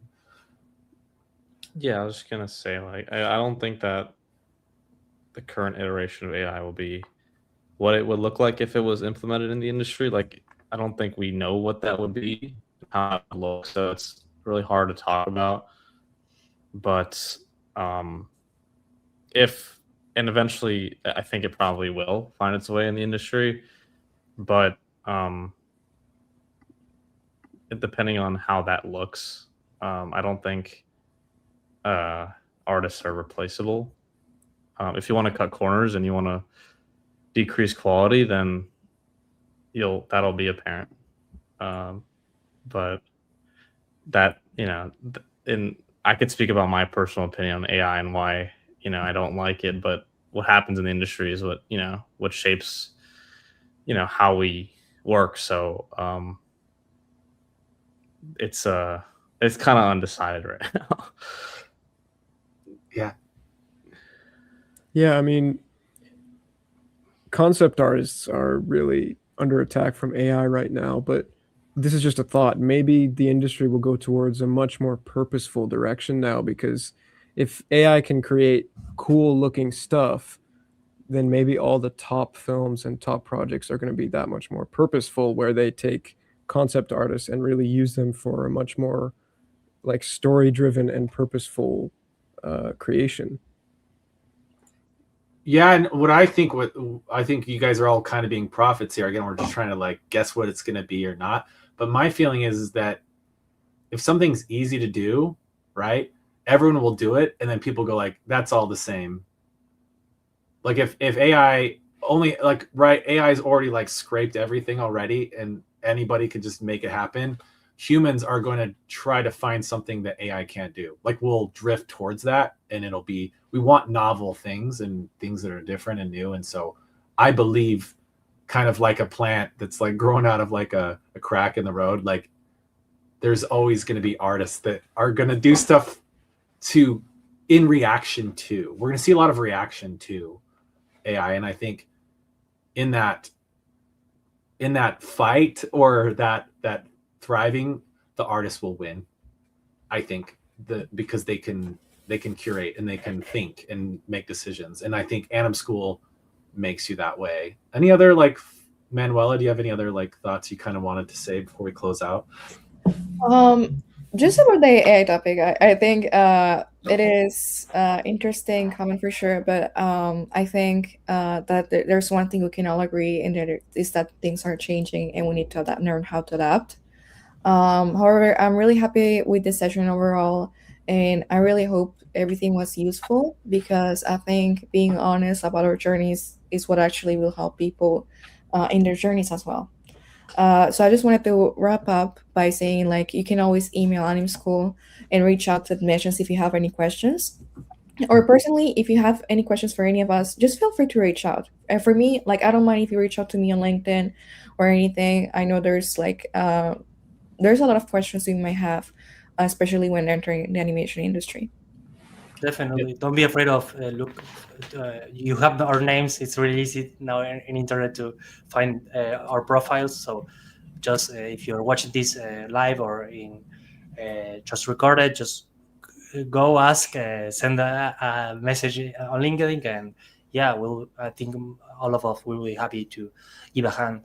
Well, and I just want to say, like, it's an honor to be in here with all of you. I actually have a huge amount of respect for each of you as I watched you be students over the last several years and watch your work. You guys made me laugh. You made me cry. I actually think, like, pay attention to the names in this call. I think you're going to do amazing things in your career. These are incredible animators and people, and I know that they want to help you out. And like, just like I want to give back to there's so many artists help me. I want to give back to you guys, and like, thanks Manuela for hosting this. And I did want to I promised that I was going to share like some cool things that if you do go to AnimSchool, like as an art instructor, next term is really fun because as a school, we're doing the 50 sketchbook page challenge, and we're going to encourage everyone to actually draw on paper and not on their tablet. So we're really trying to, like, in a way, not combat AI, but like really learn how to do art for art's sake, as even as like a therapy. And we're going to have lots of fun prompts. But the other thing is we're bringing in my friend from Blizzard, Chris Hayes, and he's going to be teaching a class for students about how to do card art. So literally it's like a master class in how to make playing cards. Like so he's going to show you the history of like these cards. So like you can and you'll get to make your own cards. So you can either make like a Magic the Gathering card, a Pokemon card, or a Hearthstone card. And he'll show you how, like, the process of how you do that, like a card back. So if that's something you're interested in, that'll be really, really cool. So be paying attention to that. That'll be really fun. We're always bringing in guest artists. We've had really cool guest artists in the past. We teach storyboarding, visual development. We had Mariah Taylor, who's a great storyboard artist. He did like storyboards for Iron Giant, a lot of the Ice Age movies. We had Steven Silver, who did a bunch of cool like cartoons for Disney and other things. So yeah, definitely check it out. You get access to all those art classes, recordings, and a live class. And yeah, we really, really appreciate you guys. Anyone have any, like, I kind of want to go through, like, Manuel, I don't know if you could start, like, any final words to someone who's interested in AnimSchool, what you'd say. Let's just kind of go through, like, start off. And yeah. There. So something really simple, just follow your dreams and follow your passion. If you really, really want this, just go for it and start learning as much as you can. I think we only have one life and we really need to make the most out of it. I know it's really cheesy, but it is true. And like, for me, I was really scared at first for choosing animation. My family, at first, they were not as supportive because, of course, it's an art career. It might not be as stable as other jobs. But I think it's the most, I don't regret anything. And it's been the most rewarding experience I've lived in my life. And if you're interested in learning animation, just learn animation and do your thing. David? Yeah. Jessica, could you present my screen real quick? Yeah. Love to. Yeah. Yeah, this whole commercial right now has been blowing up during the holidays. And then Coca-Cola was doing a lot of AI-generated stuff. So this one was like kind of not a response to that, but they're posting about how this is not AI. So I think this is really important. Like, it just shows you how much more invested people get within like animation. Even though it's like a commercial for a grocery store, I feel like just seeing this quality of animation and going for that will always overwhelm or overlap anything that AI could do. Yeah. Because taste is always going to be important. I feel like you said, Jesse, people are going to, eventually get sick of it because it looks all the same. But this stuff is just pushing the boundaries of what you can do. Like, it's almost painter-like, and it's just a fun animation to look at. So I think people are going to go for that more. And you're going to get that from AnimSchool. You're going to develop that taste as you go through each class. Every professor has their own certain idea of what they like. But at the end of the day, you want to do comedies, sad stuff. They all have that experience. They can help you push that too, which is why I wanted to go to AnimSchool, because my professor actually told me to go for it too, since he was working in games, and he said his friends who went to AnimSchool had the same amount of experience or skills as he did when he went to a 4-year college, which is great.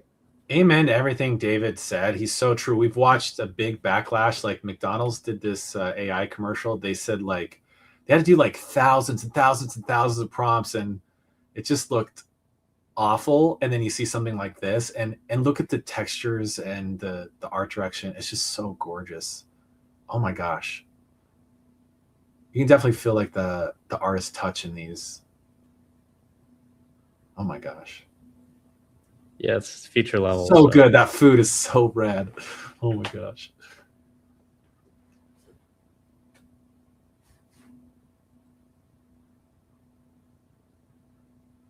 I mean, even just how he did his eyes blew up right there. Oh my gosh. It's so good.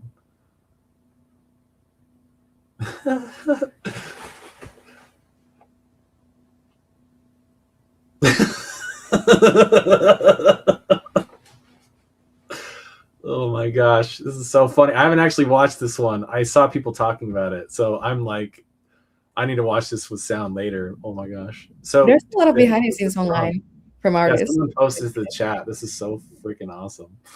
This looks so good.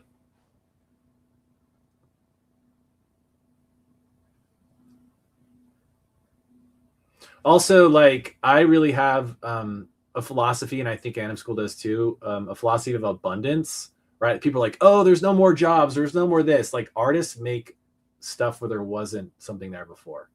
And so you say, if it doesn't exist, create it, that's what artists do. And that's what's funny is you don't just have to work at even though it's really awesome. There are places, Manny, Pixar and Disney.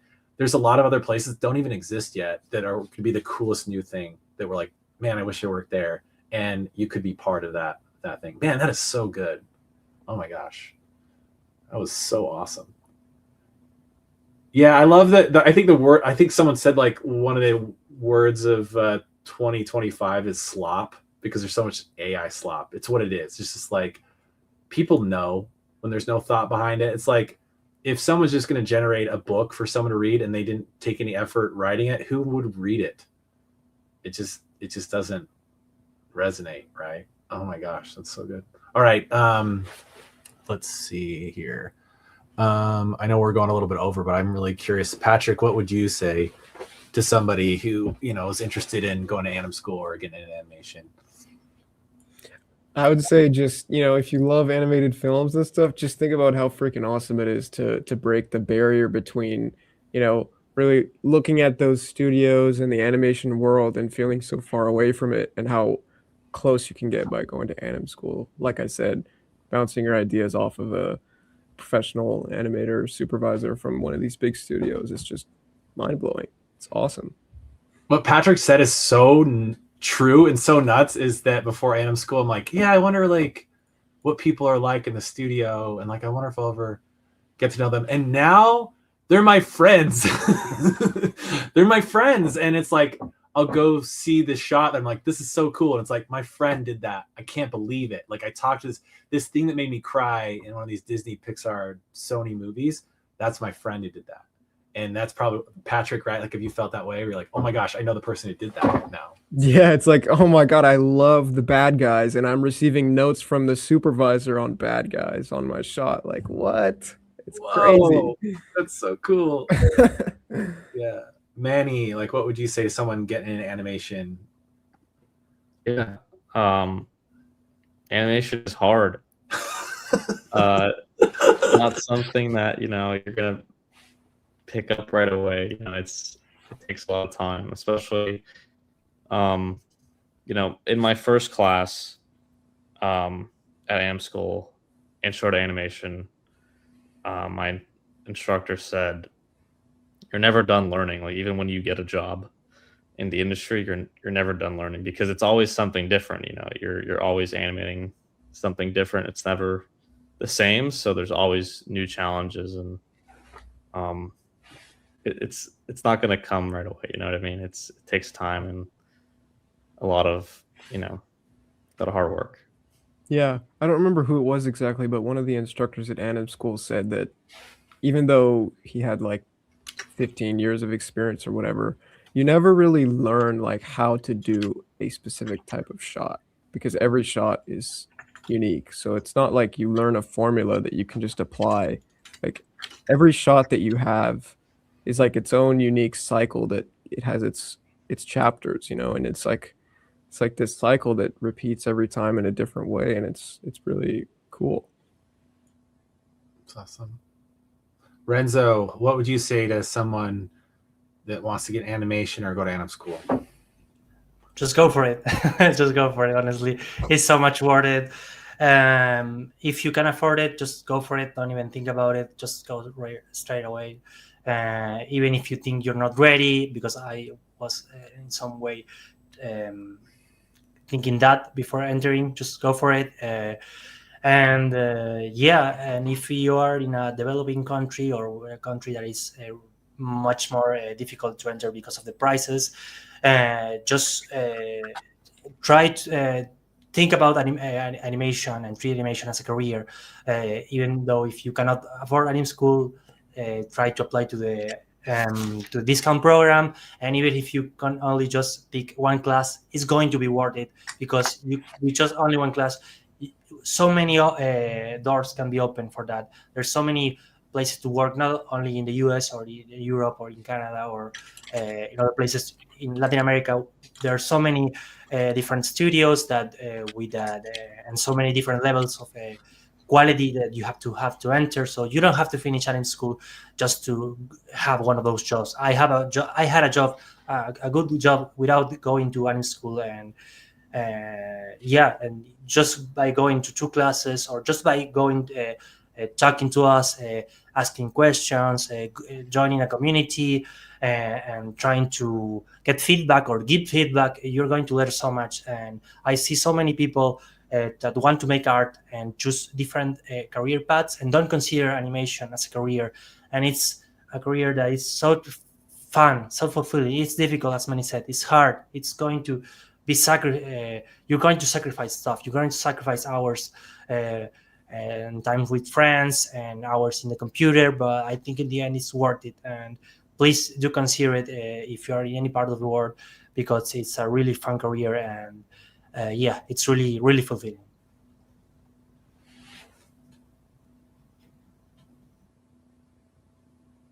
Okay, Manuela, take it away. Oh, okay. I was I'm just very thankful to everyone, and thank you so much for sharing your experiences. And yes, I'm really grateful for this opportunity to talk with all of you and share our knowledge. I think the opportunity to actually share what we learned is something that I'm very, very grateful for. And yes, good luck on your journey if you're entering into the animation industry. I wish you the best of luck, and we know you can do it. All right, bye. See you guys next time. Okay, bye. Bye. Bye, everybody. Good luck.